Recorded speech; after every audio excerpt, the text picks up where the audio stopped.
Selamat siang para mahasiswa sekalian. Hari ini kita akan membahas topik tentang ruang vektor umum bagian yang pertama. Studi tentang vektor pada awalnya dimulai dengan menampilkan vektor sebagai ruas garis dengan tanda panah.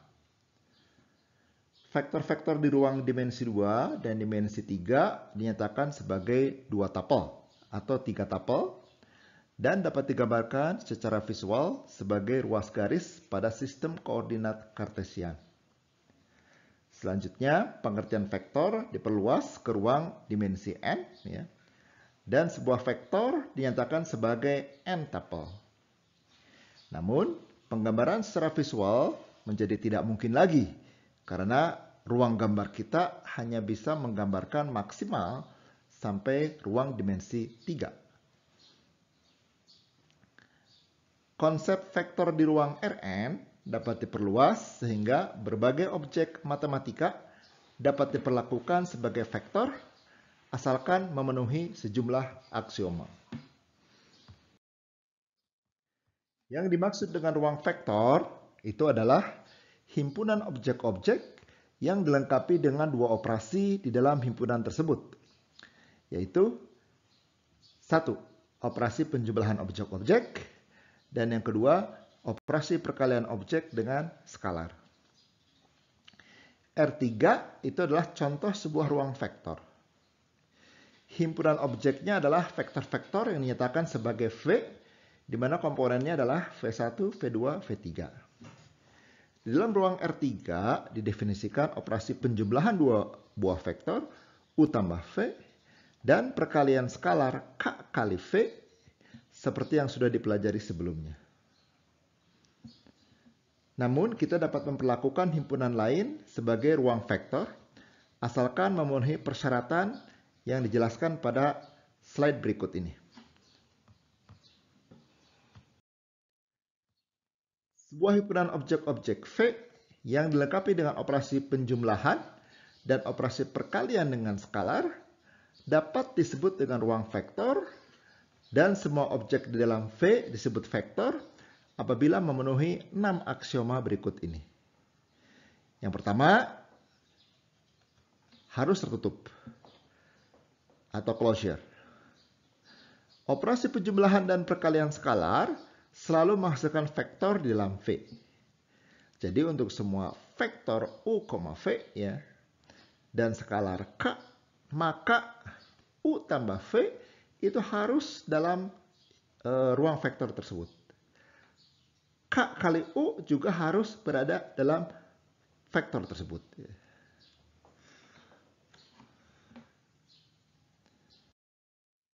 Yang kedua, harus bersifat komutatif. Jika U dan V adalah vektor di ruang tersebut, ya, maka U tambah V haruslah sama dengan V tambah U. Yang ketiga, harus bersifat asosiatif. Jadi untuk semua vektor U, V, W, maka U ditambah dalam kurung V tambah W haruslah sama dengan dalam kurung U tambah V ditambah dengan W. Yang keempat, sifat identitas.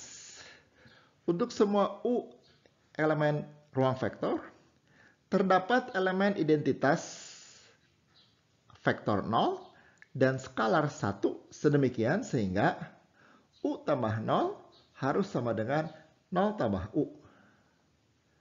1 kali U harus sama dengan U.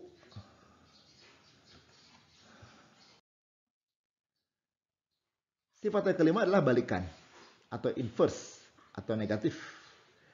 Jadi untuk setiap U dalam ruang vektor terdapat minus U dalam ruang vektor juga sedemikian sehingga U ditambah minus U sama dengan minus U ditambah U sama dengan 0. Yang keenam, itu harus bersifat distributif. Untuk semua U, V, W dalam ruang vektor dan K, M itu skalar, maka K dikalikan dengan U tambah V itu harus sama dengan K kali U ditambah K kali V. Dalam kurung K tambah M dikali W haruslah sama dengan K kali W ditambah M kali W. K dalam kurung M kali U sama dengan dalam kurung K kali M kali U.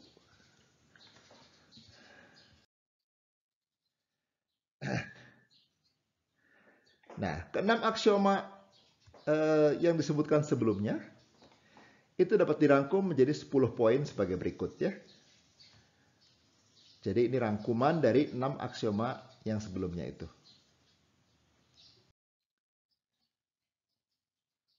Nah, bagaimanakah cara menunjukkan apakah sebuah himpunan dengan dua operasi merupakan ruang vektor? Caranya adalah yang pertama, identifikasikan himpunan V dengan objek-objek di dalamnya yang akan menjadi vektor. Yang kedua, identifikasikanlah operasi penjumlahan dan perkalian skalar di dalam V. Himpunan V yang akan kita cek apakah dia ruang vektor atau tidak. Yang ketiga, periksa aksioma ke-1, yaitu bahwa haruslah tertutup terhadap operasi penjumlahan dan tertutup terhadap operasi perkalian skalar. Yang keempat, periksa apakah 5 aksioma lainnya dipenuhi atau tidak.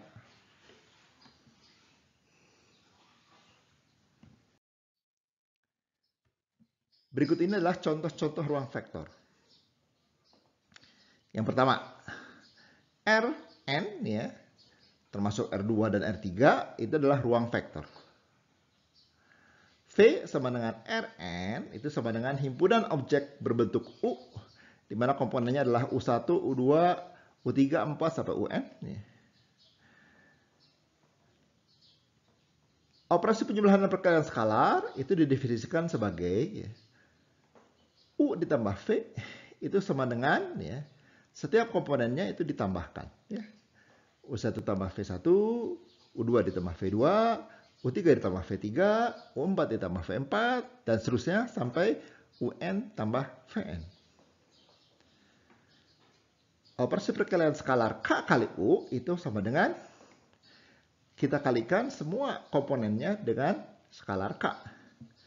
Jadi KU1, KU2, KU3, KU4 sampai KUN. Closer ya.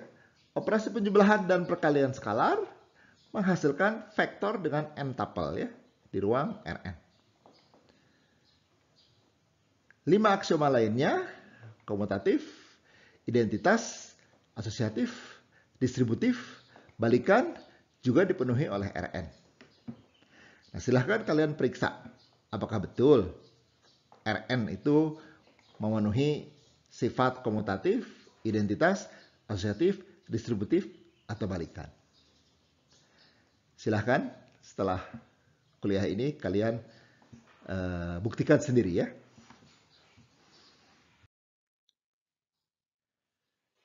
Baik, berikutnya contoh ruang vektor. Ruang vektor matriks 2x2. Nah, ruang vektor ini didefinisikan sebagai V itu adalah himpunan matriks berukuran 2x2 dengan elemen-elemen bilangan real. Operasi penjumlahan dan perkalian skalar dari matriks 2x2 ini didefinisikan sebagai seperti yang terlihat di slide yang sudah kita pelajari pada minggu-minggu sebelumnya tentang penjumlahan dan perkalian matriks. Ya. Maksudnya perkalian dengan skalar ya. Nah, kita lihat. Maka operasi penjumlahan dan operasi perkalian dengan skalar hasilnya adalah matriks 2x2 juga ya. Tidak menjadi matriks 4x4 misalkan. Atau menjadi matriks 6x6. Atau berkurang menjadi matriks 1x1. Tidak ya. Operasi penjumlahan dan operasi perkalian dengan skalar tetap menghasilkan matriks 2x2. Nah, closer ya. Operasi penjumlahan dan perkalian skalar menghasilkan matriks yang berukuran 2x2 juga. Ya. Nah, aksioma-aksioma lain juga dipenuhi. Ya. Misalnya komutatif, kita lihat U tambah V, jadi matriks 2 kali 2 U ditambah matriks 2 kali 2 V, ya, itu akan sama saja apabila kita menambahkan matriks 2 kali 2 V dengan matriks 2 kali 2 U.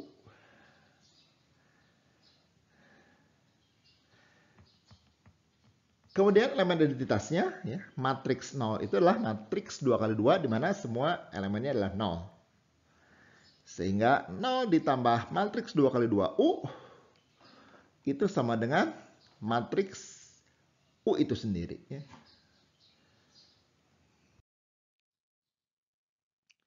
Kita lihat juga apabila matriks 2 kali 2 dikalikan dengan skalar 1. Maka hasilnya gimana?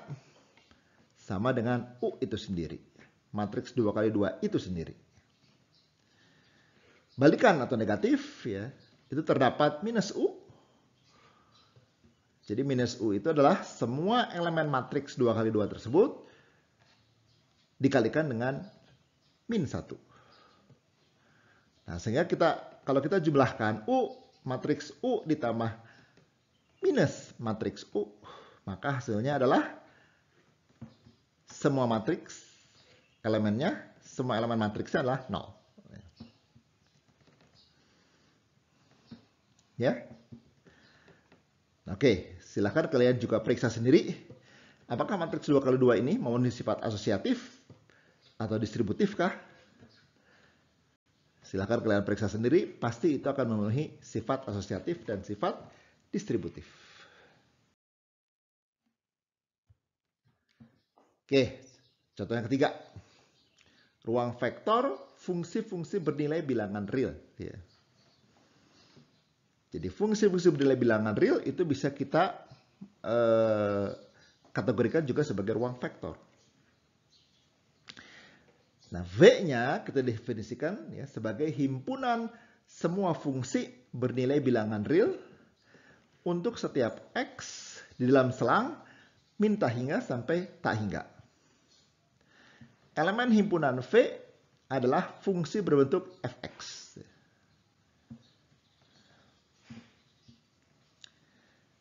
Operasi penjumlahan dan perkalian skalar didefinisikan sebagai, ya, jika f sama dengan fx dan g sama dengan gx, maka dalam kurung f tambah g, ya, fungsi f dijumlahkan dengan fungsi g diterapkan pada x, ya, pada variabel x, maka hasilnya pastilah sama dengan jika kita menerapkan fungsi f terhadap x ditambahkan dengan menerapkan fungsi g terhadap x. Demikian juga kalau kita mengalihkan fungsi f dengan skalar k diterapkan pada variabel x, maka hasilnya akan sama saja apabila kita menerapkan fungsi f terhadap x baru dikalikan dengan k. Jadi operasi penjumlahan dua buah fungsi dan perkalian skalar fungsi menghasilkan fungsi lain yang juga di dalam V yang terdefinisi untuk x di dalam selang min tak hingga sampai tak hingga. Nah, silakan cek oleh kalian sendiri, ya. Aksioma-aksioma lain juga akan dipenuhi oleh fungsi-fungsi bernilai bilangan real ini. Komutatif pasti akan terpenuhi, ya. Elemen identitasnya adalah 0, jadi bilangan 0, sehingga fx tambah 0 pastilah sama dengan 0 tambah fx sama dengan fx. Negatif fungsi itu adalah min fx. Sehingga kalau fx ditambahkan dengan min fx, pasti hasilnya sama dengan min fx ditambah fx sama dengan 0.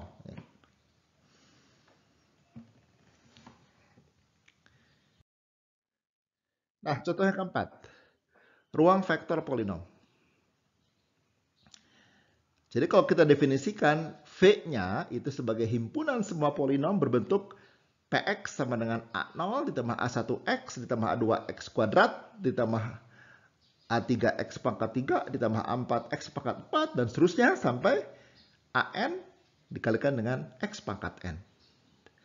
Untuk setiap x di dalam selang minus tak hingga sampai tak hingga. Operasi penjumlahan dan perkalian skalar itu didefinisikan sebagai berikut.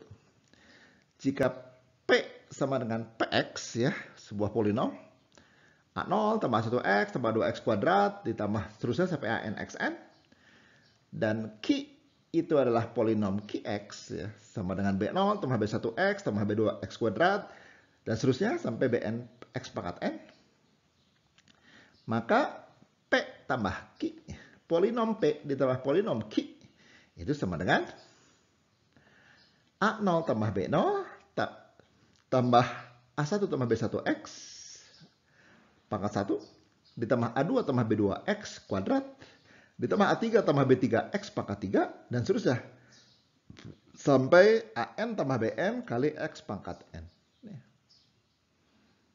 Skalar K kali polinom P itu sama dengan K kali A0 ditambah K kali A1x ditambah K kali A2x kuadrat dan seterusnya sampai K kali AN x pangkat n. Sehingga operasi penjumlahan dua buah polinom dan perkalian skalar polinom menghasilkan polinom lain yang juga di dalam V yang terdefinisi untuk X di dalam selang min tak hingga sampai tak hingga. Aksioma-aksioma lain juga dipenuhi. Silahkan kalian periksa sendiri. Komutatif misalkan, ya. Polinom Px, ya, ditambah polinom Q, ya, itu akan sama dengan polinom Q ditambah polinom P. Amenitas 0, ya, itu polinom P ditambah 0 sama dengan 0 ditambah polinom P sama dengan polinom P itu sendiri. Negatif polinom, ya. Polinom X, ya, ditambah minus polinom X itu sama dengan 0. Sama dengan minus polinom X ditambah Px. Baik, kalau tadi itu adalah contoh-contoh ruang vektor umum, ya. Jadi ruang vektor itu tidak hanya berupa geometri, koordinat dan sebagainya, tidak, ya tadi, ya. Ternyata matriks 2x2 pun bisa jadi ruang vektor. Polinom pun bisa jadi ruang vektor, ya. Nah, tapi tidak semua termasuk ke dalam ruang vektor. Ada juga yang bukan ruang vektor. Yang bagaimana yang bukan ruang vektor? Tentu yang tidak memenuhi aksioma-aksioma yang sudah kita definisikan sebelumnya. Nah, ini kami berikan contoh-contoh yang bukan termasuk ruang vektor. Nah, misalkanlah V sama dengan R pangkat 2 itu sama dengan himpunan objek berbentuk U yang terdiri dari komponennya U1, U2. UI elemen bilangan real, ya. UI bilangan R, ya. Didefinisikan operasi penjumlahan dan perkalian skalar dalam V itu sebagai berikut, ya. U tambah V itu sama dengan U1 tambah V1, U2 tambah V2. K kali U sama dengan K U1, 0. Sebagai contoh, misalkan U sama dengan 3,4, V sama dengan 5,2, maka U tambah V itu sama dengan 3 tambah 5, 4 tambah 2 sama dengan 8,6. 8 kali U sama dengan 8 kali 3,0 sama dengan 24,0. Sehingga aksioma closure dipenuhi oleh ruang vektor ini. Namun ruang vektor gagal memenuhi aksioma identitas. Kenapa? Karena kalau skalar 1 kita kalikan dengan vektor U, itu sama dengan, ya, 1 kali U1, 0. Sama dengan U1, 0. Ya, dimana itu tidak sama dengan U. Ya.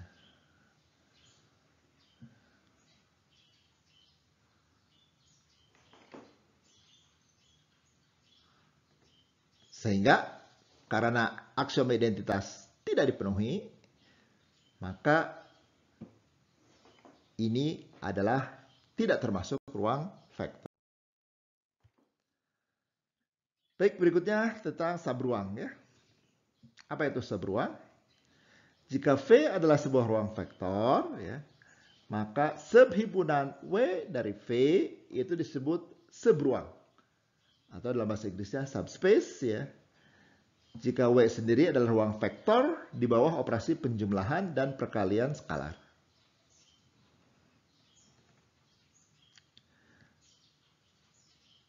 Contoh, jika V sama dengan R3 ya, W adalah sebuah bidang yang melalui titik asal 0,0,0 ya.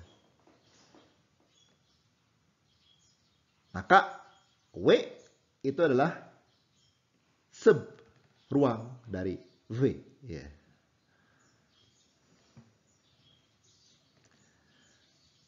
Baik, teoremanya adalah jika W adalah himpunan yang berisi satu atau lebih vektor di dalam ruang vektor V, ya, maka W disebut dengan subruang dari V jika dan hanya jika kondisi berikut terpenuhi. Pertama, jika U dan V adalah vektor di W, maka U tambah V itu menghasilkan vektor di W juga. Jika K adalah skalar dan U adalah vektor di W, maka K kali U adalah vektor di W.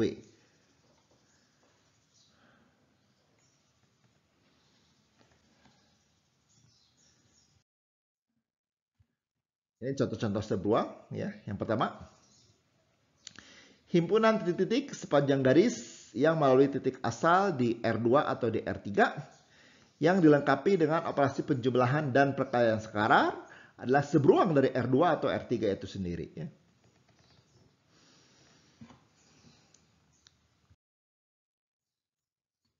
Contoh yang lain, himpunan titik-titik pada bidang yang melalui titik asal di R3 yang dilengkapi dengan operasi penjumlahan dan perkalian skalar itu adalah subruang di R3 juga ya.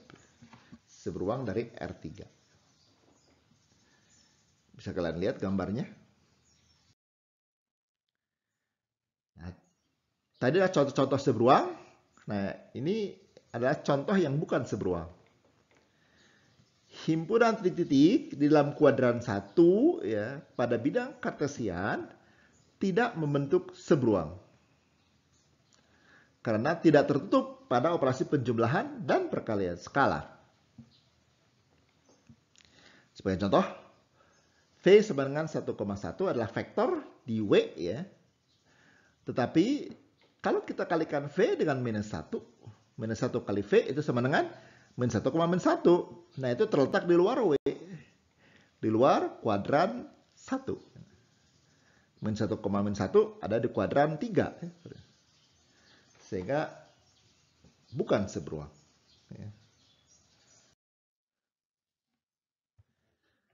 Baik, berikutnya kita bahas topik tentang kombinasi linear.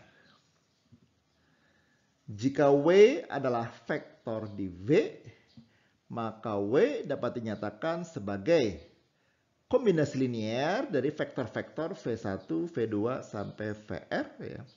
Apabila W dapat dinyatakan sebagai W sama dengan K1 dikali V1 ditambah K2 kali V2 ditambah K3 kali V3 tambah K4 kali V4 dan seterusnya sampai K yang ke R kali V pangkat V yang ke R. Ya. Yang dalam hal ini K1, K2 sampai K yang ke R itu adalah skalar. Sebagai contoh, misalkanlah V1 komponennya adalah 3, 2, min 1. V2 komponennya adalah 2, min 4, 3 ya. Maka W sama dengan 2 kali V1 ditambah 3 kali V2. Itu sama dengan 2 kali 3, 2, min 1 ditambah 3 kali 2, min 4, 3. Hasilnya adalah 12 minus 8, 7.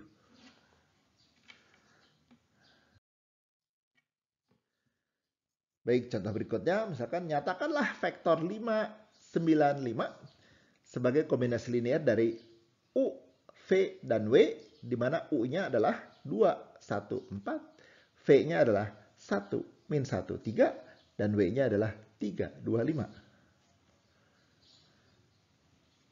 Jadi kita harus untuk mengatakan bahwa vektor 5,95 itu adalah kombinasi linear dari U, V, dan W, maka kita harus mencari nilai K1, K2, dan K3 sedemikian rupa sehingga K1 kali U ditambah K2 kali V ditambah K3 kali W itu sama dengan 595.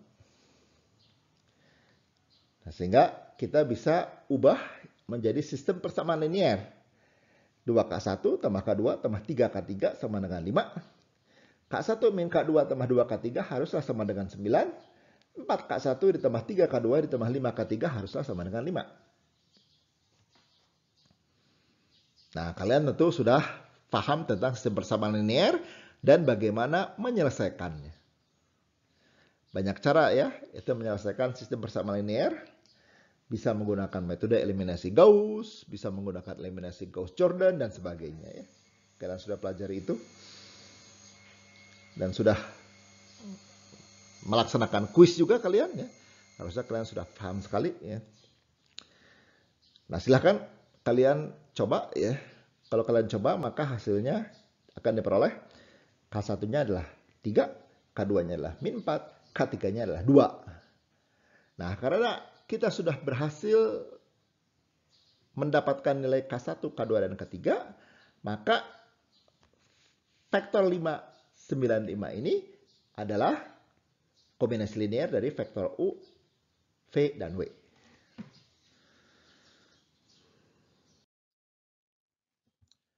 Baik, jadi teoremanya adalah jika S itu adalah komponennya W1, W2, sampai WR, itu adalah himpunan vektor-vektor di ruang vektor V, maka himpunan W yang berisi semua kombinasi linear vektor-vektor di dalam S itulah seberuang dari V.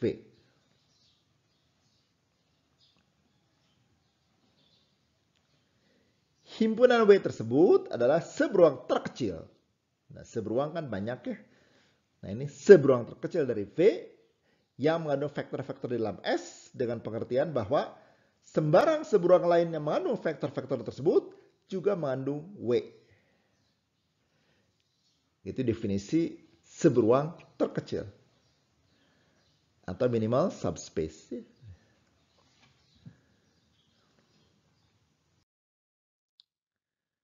Baik, berikutnya adalah himpunan membangun atau spanning set.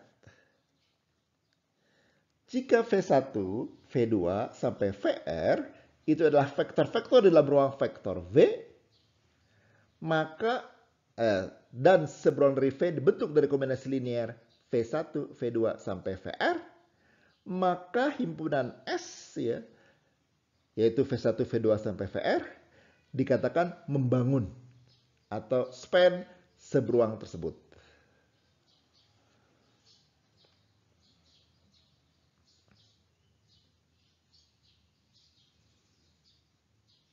Nah, S adalah V1, V2, sampai VR, disebut himpunan merentang atau himpunan membangun. Dalam bahasa Inggrisnya itu spanning set.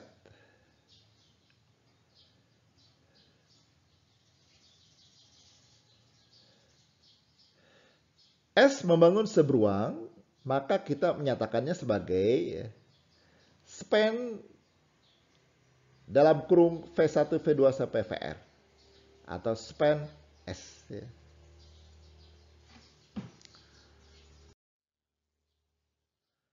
Nah, ini contoh-contohnya. Bisa kalian lihat ya. Jadi contoh yang pertama ya, itu adalah span V. Jadi span V itu adalah ya, semua seberuang-seberuang yang bisa dibuat itu dari V. Maka hasilnya adalah sebuah garis ya. Sebuah garis seperti ini ya. Kalau span contoh yang kedua ya, span V1, V2 itu adalah hasilnya adalah sebuah ruang ya, sebuah ruang dua dimensi ya. Itu satu area ya yang ditentukan oleh V1 dan V2.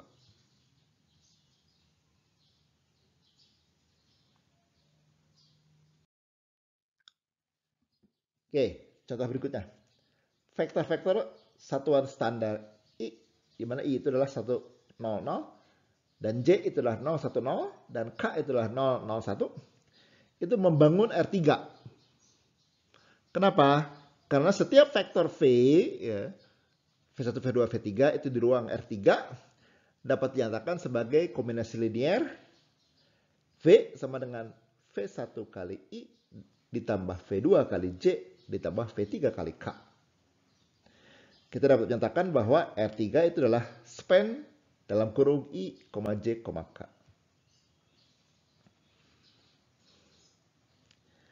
Contoh berikutnya, polinom 1x, x kuadrat, x pangkat 3, x pangkat 4, x pangkat 5, seterusnya sampai x pangkat n itu membangun ruang vektor Pn.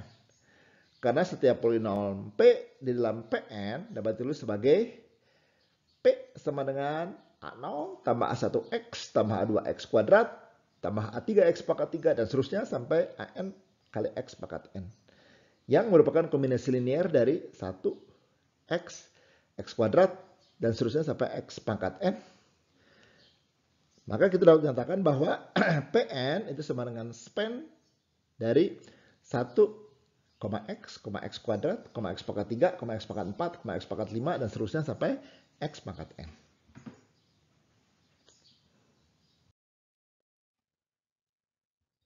Baik, contoh berikutnya. Tentukanlah apakah V1, di mana komponennya adalah 2, min 1, 3. V2, komponennya adalah 4, 1, 2. Dan V3, 8, min 1, 8, itu membangun R3. Nah, apakah itu membangun atau tidak? Nah, untuk memeriksa apakah vektor V1, V2, V3 membangun R3, maka kita harus menentukan ya, apakah sembarang vektor U1, U2, U3 di R3 dapat dinyatakan sebagai kombinasi linear dari U. Dengan kata lain, kita bisa mencari U dengan cara mengalihkan K1 dengan vektor V1 ditambah K2 kali vektor V2 ditambah K3 kali vektor V3. Dengan kata lain, ya, U1, U2, I3 ya, itu haruslah merupakan kombinasi linear dari vektor V1, V2, V3. Nah, kalian bisa mengubah persoalan ini menjadi sistem persamaan linear. Lagi-lagi sistem persamaan linear. Ya. Nah, itulah sebabnya kita di kuliah-kuliah sebelumnya membahas tentang sistem persamaan linear. Karena ini banyak kegunaannya sistem persamaan linear tersebut. Ya. Jadi akan menjadi persamaan linear seperti yang ada di slide, seperti itu. Ya. Nah, persoalan berikutnya adalah kita tinggal mencari nilai K1-nya berapa, K2-nya berapa, K3-nya berapa. Ya. Nah, oke, kita perhatikan ya. Matriks koefisien dari sistem persamaan linear di atas. Matriks koefisiennya adalah 248, min 1, 1, min 1, 3, 2, 8. Ya enggak? Nah, silahkan cari determinannya. Kalian kan sudah belajar bagaimana cara mencari determinan sebuah matriks. Ya. Bisa pakai sistem persamaan, bisa macam-macam caranya ya. Bisa pakai OBE ya, operasi baris elementer. Bisa dengan menggunakan kofaktor dan sebagainya. Nah, silahkan kalian mau pakai cara apa aja boleh ya. Nah, kalau kalian hitung determinannya adalah akan menjadi 0. Karena determinannya itu adalah 0, seperti yang sudah kalian pelajari ya, maka SPL tersebut kesimpulannya adalah tidak konsisten. Artinya tidak terdapat K1, K2, dan K3 yang memenuhi. Oleh karena itu, U tidak dapat dinyatakan sebagai kombinasi linear K1 V1 tambah K2 V2 tambah K3 V2 KV3 ya. Kenapa? Karena kan tadi determinannya adalah 0 sehingga tidak ada solusinya. Nah, karena tidak ada solusinya, K1, K2, K3-nya kita tidak bisa dapatkan, maka kesimpulannya adalah V1, V2, dan V3 tidak membangun R3. Paham ya kalian? Baik, berikutnya ada yang dinamakan dengan kebebasan linear atau linear independence. Misalkan V adalah ruang vektor, ya, himpunan S yang terdiri dari komponennya adalah V1, V2, V3 dikatakan bebas linear atau linear independence jika dan hanya jika kombinasi linearnya K1 kali V1 tambah K2 kali V2 tambah K3 kali V3 tambah seterusnya sampai KR VR itu sama dengan 0. Memiliki hanya satu solusi, yaitu K1 sama dengan 0, K2 sama dengan 0, dan seterusnya sampai KR sama dengan 0. Di mana solusi ini disebut dengan solusi trivial.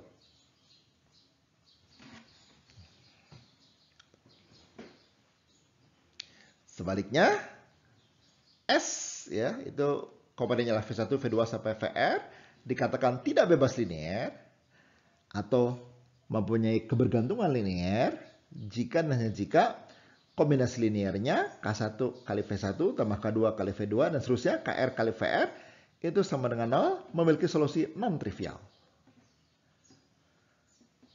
Apa itu solusi non-trivial? Solusi non-trivial itu adalah memiliki solusi selain K1 sampai K2-nya, K1, K2, K3, K4, K5 sampai KR-nya itu sama dengan 0. Jadi solusinya lebih dari 1. Ya. Maka dikatakan tidak bebas linear. Ya.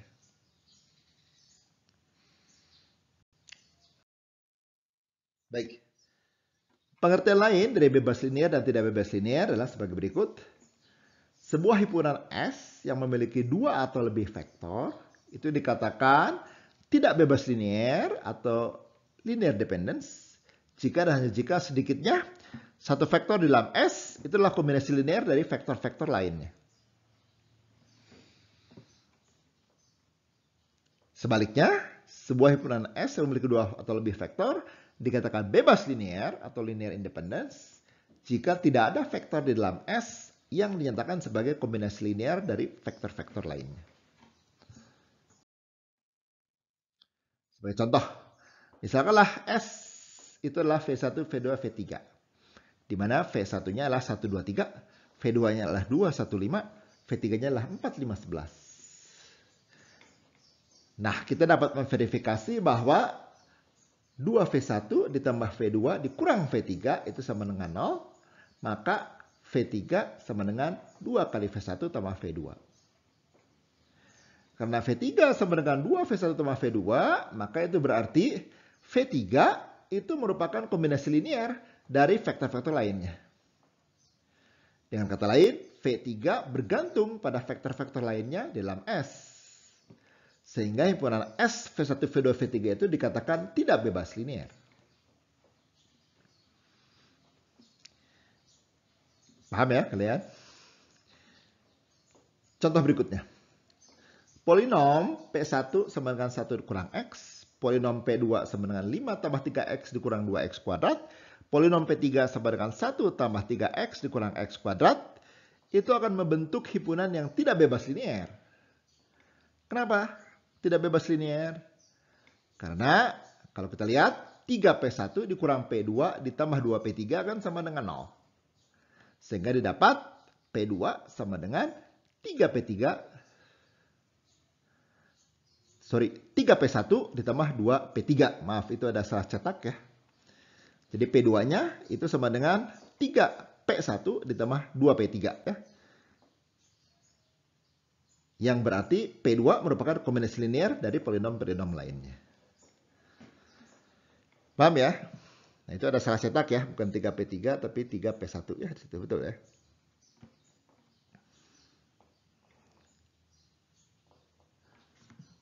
Paham ya kalian? Baik, ini contoh-contoh apa namanya yang linear dependent. Linear dependent kita lihat. V2 kita lihat. V2 ini kan dalam satu garis ya kita lihat ya. Ini juga V2 dalam satu garis. Tapi kalau V1 dengan V2 ini tidak dalam satu garis, maka ini adalah independen. Ya. Ini contoh yang lain ya, kita lihat. Karena ini adalah satu bidang, maka ini adalah dependen. Ini dependen, tapi kalau ini independen.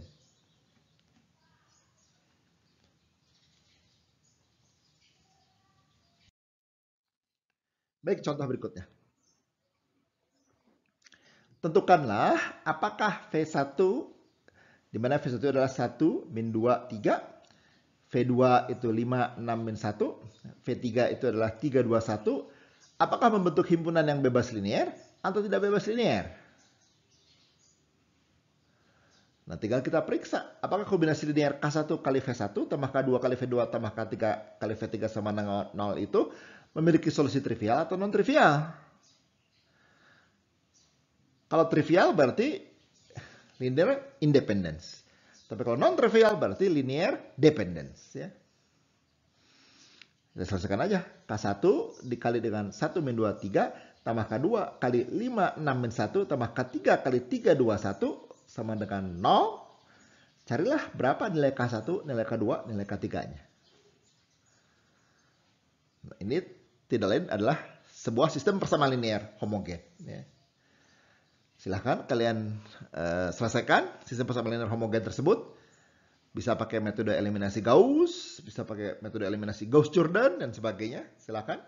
Metode yang kalian sukai. Nah, kalau kalian coba, ya, maka hasilnya adalah K1 sama dengan 0, K2 sama dengan 0, K3 sama dengan 0. Tidak lain daripada solusi trivial. Nah, karena hasilnya berupa solusi trivial, maka dikatakan bahwa V1, V2, V3 adalah himpunan yang bebas linear atau linear independence. Ya.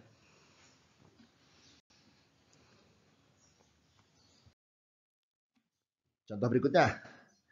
Tentukanlah apakah V1 2 min 1 4, V2 3 6 2, dan V3 1 10 min 1 membentuk himpunan yang bebas linear atau tidak bebas linear. Sama seperti tadi, kita harus periksa apakah kombinasi linear K1 V1 tambah K2 V2 tambah K3 V3 sama dengan 0 itu memiliki solusi trivial atau non-trivial. Nah, sehingga kita akan peroleh sistem persamaan linear homogen, ya. Homogen. Nah, selesaikanlah sistem persamaan linear homogen tersebut dengan metode eliminasi Gauss, ya, atau eliminasi Gauss-Jordan, terserah kalian. Ya. Maka akan diperoleh solusinya adalah K1 sama dengan T, K2 sama dengan min setengah T, K3 sama dengan min setengah T juga. Ya. Nah, itu adalah solusi non-trivial. Ya. Jadi solusinya tidak hanya K1, K2, K3-nya semuanya 0, tapi bisa banyak. Nah, karena kombinasi linearnya mempunyai solusi non-trivial, maka dikatakan V1, V2, V3 adalah himpunan yang tidak bebas linear. Paham ya? Baik. Cara lain untuk memeriksa apakah sistem persamaan linear homogen. Ya. 2K1 tambah 3K2 tambah 2K3 sama dengan 0. Minus K1 tambah 6. K2 tambah 10 K3 sama dengan 0. 4K1 ditambah 2K2 dikurang K3 sama dengan 0. Memiliki solusi trivial atau non-trivial. Adalah dengan menghitung determinan matriksnya. Jadi kita bikin matriks konstantanya. Ya. Matriks A seperti itu. 2, 3, 2, min 1, 6, 10. 4, 2, min 1. Hitung determinannya ya. Silakan hitung determinannya. Bisa pakai OBE, bisa pakai apa namanya kofaktor. Ya. Silakan kalian hitung sendiri ya. Maka akan didapat bahwa determinan matriks A itu adalah sama dengan 0.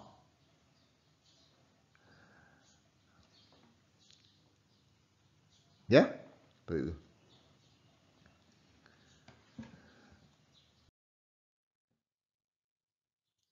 Baik, contoh. Kalau kita punya vektor I 1, 0, 0, J 0, 1, 0, K 0, 0, 1. adalah vektor-vektor yang bebas linear di R3. Hal ini ditunjukkan sebagai berikut.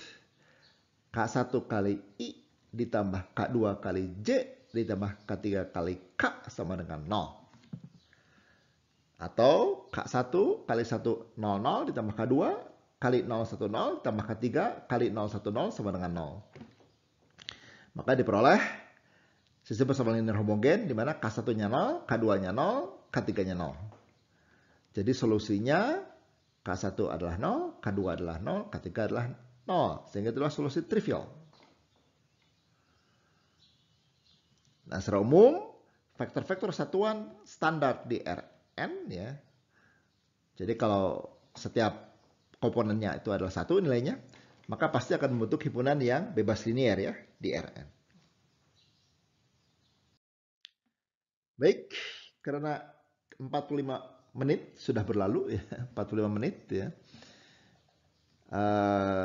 Waktunya sudah habis ya. Jadi pembahasan tentang ruang vektor umum ini itu akan kita lanjutkan di minggu depan ya, minggu depan.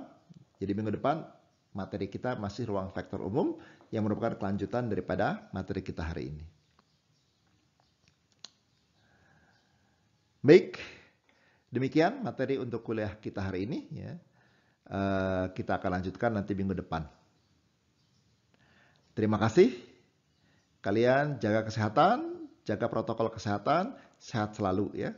Mudah-mudahan kalian mendapat barokah dari Allah yang Maha Kuasa.